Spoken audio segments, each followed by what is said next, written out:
Asi pred 13,8 miliardami rokov sa všetká hmota veľmi natesno stlačila do malého bodu, ktorý explodoval, čím vznikol vesmír spolu s časom, energiou a hmotou. Tento jaz pomenovali, ako asi vieš, veľký tresk. Sekundu po explózii mal vesmír priemer niekoľko biliard kilometrov a začali sa formovať prvé častice a zároveň začali platiť aj fyzikálne zákony a pravidlá, tak ako ich poznáme dnes. Vznikli protóny, neutróny a elektróny. Prvé častice, ktoré existovali, boli vodík a helium, ktoré vesmírom poletovali vo forme mrakov, no a časom sa priťahli gravitáciou do seba a vznikli z toho hviezdy, ktoré sa k sebe popriťahovali do menších skupín a tada, mali sme tu galaxie. Asi 300 000 rokov po veľkom tresku sa hmota a energia zlúkli do atómov a potom sa spájali do molekúl. Takže medzi 13,8 a 13,5 miliardami rokov vznikol vesmír, čas, energia, hmota, začala sa fyzika a chémia, no a vznikli atómy a molekuly. Pred 4,6 miliardami rokov vznikla hviezda menom Slnko, ktorá vznikla tiež z molekulárnych mrakov, podobne ako ďalšie hviezdy. Približne o 100 miliónov rokov neskôr sa začala formácia našej Zeme. Do nej ale počas jej formovania s veľkou pravdepodobnosťou narazila planéta menom Theia, čo viedlo k vytvoreniu mesiaca z materiálu, ktorý sa pri náraze porozletoval na obežnú dráhu Zeme. Náraz Theii do Zeme spôsobil aj vychýlenie zemskej osy rotácie, čím vznikli 4-ročné obdobia. Na začiatku bola Zem rozžeravená guľa plná jedovatých plynov. Postupne ako sa Zem ochladzovala, sa na jej povrchu objavila voda.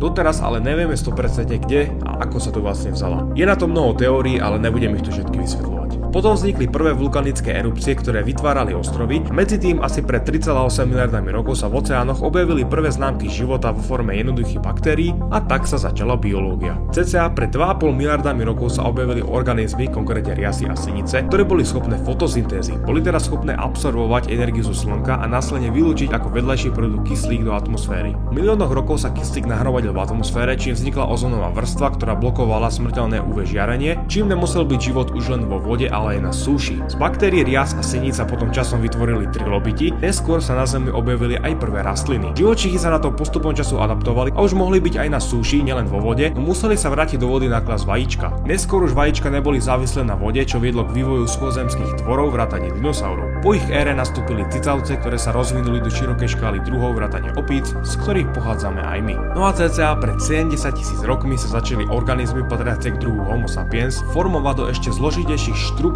nazývané kultúry a vývoj týchto kultúr sa dneska nazýva história. Históriu formovali tri významné revolúcie. Kognitívna, ktorá naštartovala históriu cca 70 000 rokov dozadu, poľnohospodárska, ktorá ju urýchlila cca pred 12 000 rokmi, no a potom vedecká, ktorá sa začala cca pred 500 rokmi. O tom, ako všetky tieto tri revolúcie ovplyvnili ľudí, ostatné žijúce organizmy a o vývoju ľudstva si povieme ale v ďalších dieloch.